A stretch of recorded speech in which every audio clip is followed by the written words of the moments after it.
आज हम डिस्कस करें कोलिगेटिव प्रॉपर्टी जो कि सॉल्यूशन की प्रॉपर्टीज हैं और इसको हम डिफाइन करते हैं जी दैट इज द प्रॉपर्टीज। ये ऐसी प्रॉपर्टीज हैं जो डिपेंड करती हैं number of solute and solvent particles पे। सो वी से the properties of solution that depends upon number of solute and solvent molecules. Examples of colligative properties are number one, lowering of कमी आना, lowering of vapor pressure of solution, vapor pressure में कमी आना। Number two, elevation of boiling point का rise होना, depression of freezing point of solution के freezing point में कमी आना, ऑस्मोटिक प्रेशर। तीन कंडीशंस हैं कोलिगेटिव प्रॉपर्टीज को पढ़ने के लिए।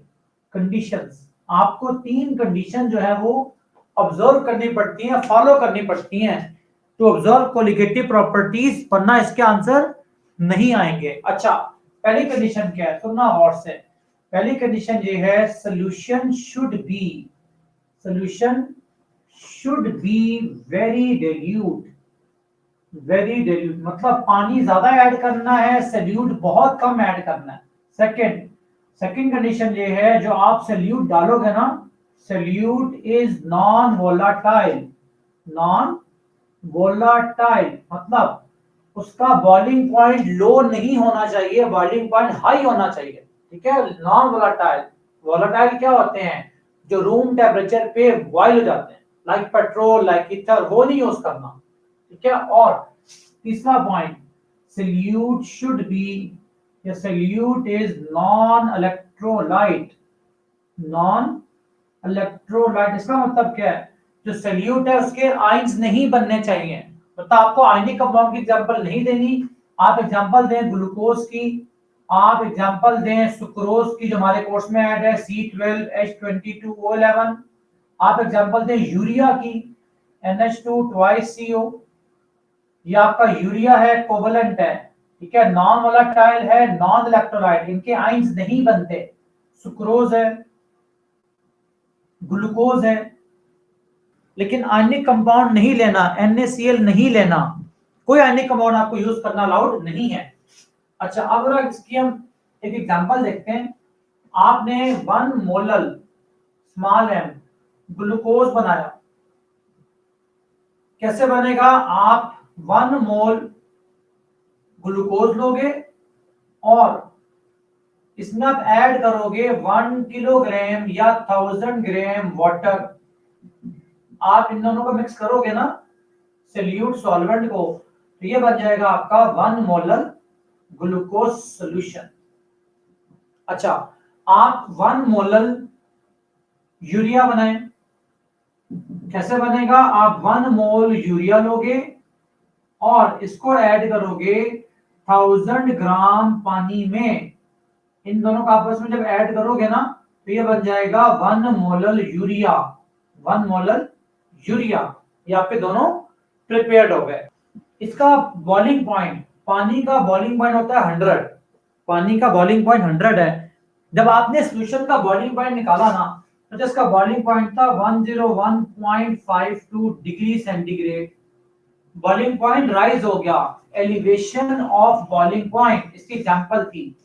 इसका बॉइलिंग पॉइंट फाइंड किया, पानी का 100 होता है, इसका जी 101.52 डिग्री सी। अब देखो बॉइलिंग पॉइंट दोनों का सेम है, ये क्या बात है, वो यूरिया है, वो ग्लूकोज है। अब यहाँ पे आपने ना 60 ग्राम यूरिया को 1000 ग्राम पानी में डाला, यहाँ पे आपने 180 ग्राम ग्लूकोज को 1000 ग्राम पानी में डाला। दोनों की मैस डिफरेंट है, दोनों की नेचर डिफरेंट है, दोनों की टोटल मैस डिफरेंट है, सॉल्यूशन डिफरेंट है, बॉइलिंग पॉइंट सेम आ रहा है, इन सारों का बॉइलिंग पॉइंट सेम है, व्हाई, क्या रीजन है। अब देखो कोलिगेटिव प्रॉपर्टीज की डेफिनेशन, इनके नंबर ऑफ पार्टिकल चेक करो। 1 मोल यूरिया कैसे बना, 60 ग्राम यूरिया को पानी में डाला, तो 60 ग्राम किसकी इक्वल 1 मोल के। 1 मोल में कितने पार्टिकल होते हैं, 6.02 10 पावर 23, इसका भी 1 मोल है। 180 ग्राम 1 मोल किसके इक्वल, 6.02 10 पावर 23, ये भी इसके इक्वल। आप चेक करो सॉल्यूट पार्टिकल तो सेम है, दोनों में नंबर ऑफ पार्टिकल सेम है, पानी वैसे ही सेम है, 1000 ही है, इधर भी 1000 है, तो ये दोनों जो है ना ये कोलिगेटिव। वाई, क्योंकि दोनों नंबर ऑफ पार्टिकल्स पे डिपेंड कर रही हैं। तो boiling point depends upon number of particle, that property is called colligative property. Question note कर लेना। Question number 1, right about lowering of, कमी आना, lowering of vapor pressure of solution। और question 2, find M2 molar mass of solute M2 to observe lowering of vapor pressure। तो जिन दोनों questions का same answer होगा। आपने क्वेश्चन लिख लिए होंगे, मैं कंटिन्यू करूंगा इसकी डेफिनेशन से। आप लोगों ने पढ़ा वेपर प्रेशर की डेफिनेशन, क्या बच्चे हमारे पास थी कि आपने कंटेनर लिया, इसमें आपने लिक्विड फिल किया, सपोज वाटर ही फिल कर दिया, ठीक है। अब क्या होगा, वाटर के मॉलिक्यूल इवेपोरेशन की वजह से एस्केप होंगे from the liquid surface, due to evaporation, और ये पार्टिकल ऊपर जाएंगे, ऊपर जाके जमा होंगे, फिर आपस में कोलाइड करेंगे और वापस आना शुरू हो जाएंगे into the liquid again, that is called condensation. Gas के मॉलिक्यूल का दोबारा लिक्विड बनना, कंडेंसेशन, ठीक है। लिक्विड के मॉलिक्यूल का गैस बनना बाय देयर ओन इवेपोरेशन, ठीक है। पहले इवेपोरेशन थी, मॉलिक्यूल ऊपर जा रहे थे, थोड़ी देर बाद जगह खत्म हो गई, आपस में कोलाइड करना शुरू हुए गैस के मॉलिक्यूल, और वापस आना शुरू हो गए, इट इज कॉल्ड कंडेंसेशन। एक वक्त ऐसी आएगी कि इवेपोरेशन में और कंडेंसेशन में डायनामिक इक्विलिब्रियम डेवलप हो जाएगा। मतलब यू गॉट लिक्विड आपके कन्वर्ट हो रहे थे वेपर्स में, और वेपर्स दोबारा वापस कन्वर्ट हो रहे हैं लिक्विड में, that is called dynamic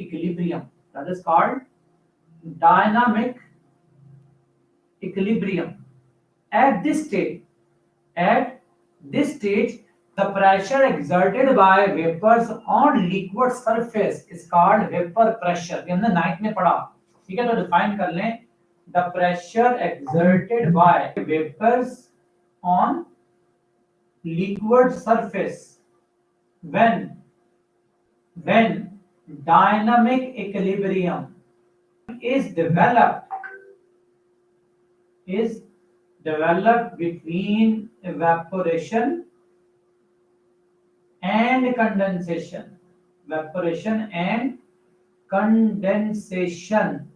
is called vapor pressure। I think ये कंसेप्ट तो क्लियर हो गया।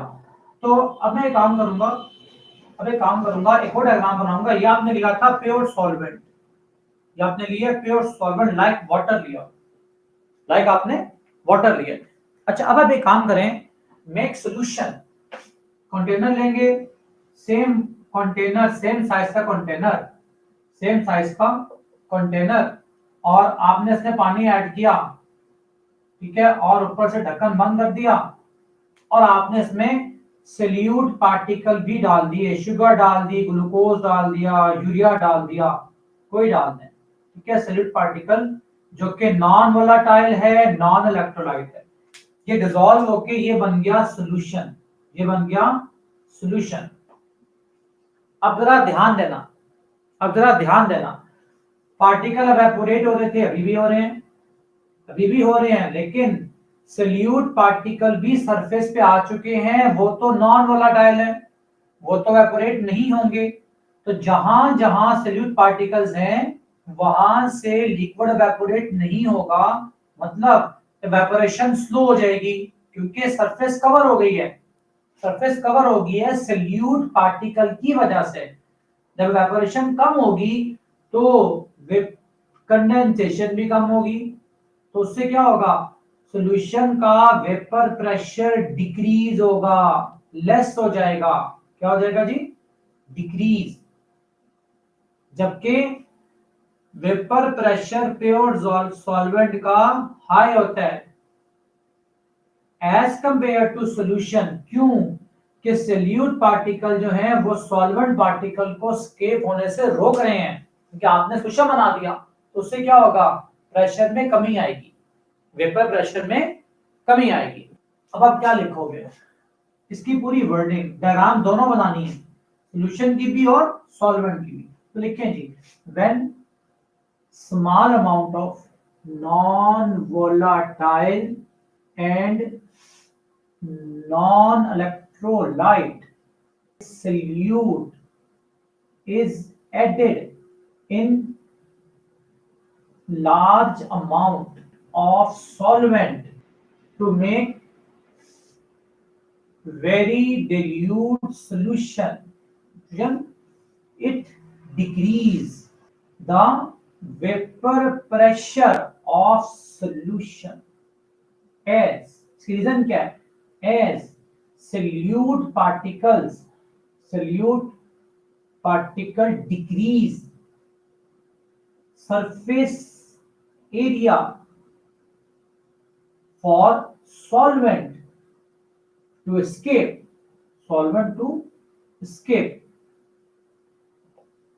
ये बच्चों आपस कंप्लीट इसकी जो है ना वर्डिंग्स हैं vapour pressure of solution depression की।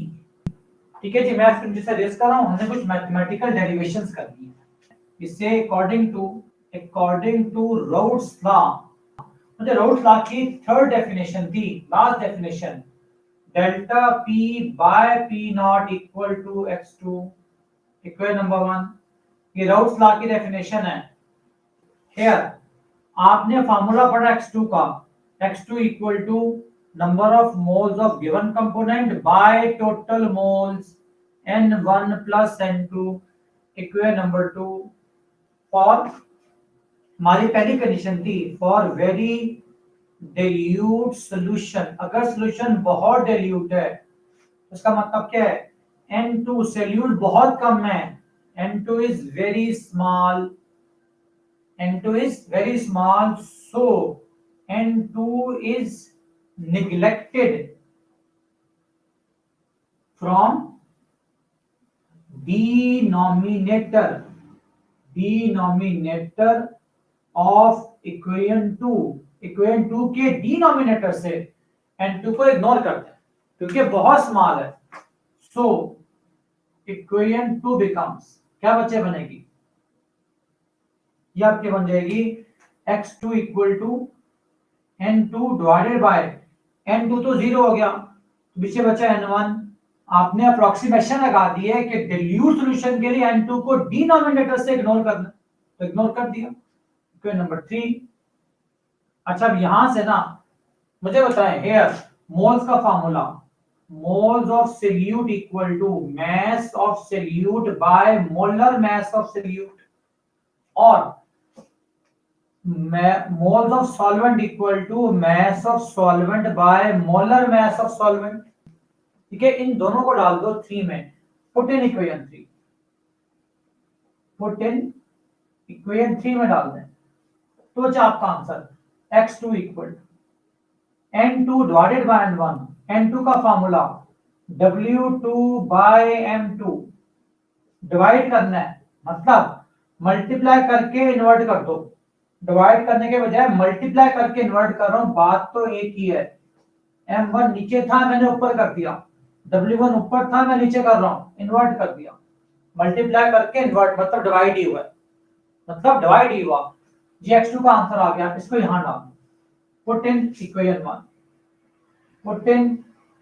1, ये आपके x2 का आंसर यहां डाल रहा हूं, तो क्या आपका आंसर आएगा delta p by p not equal to x2 किसके equal, w2 m2 multiply by m1 w1। और हमारा क्वेश्चन था आपने m2 का आंसर निकालना है, सॉल्यूट की molar mass, so we write finally m2 किसके इक्वल आएगा, M2 ऊपर आ गया, P0 वहां जाके मल्टीप्लाई होगा, डेल्टा P राइट साइड पे डिवाइड हो जाएगा, बाकी सारा कॉपी W2M1 बाय W1। तो ये बच्चे आपका फर्स्ट लॉन्ग क्वेश्चन हमारा कंप्लीट।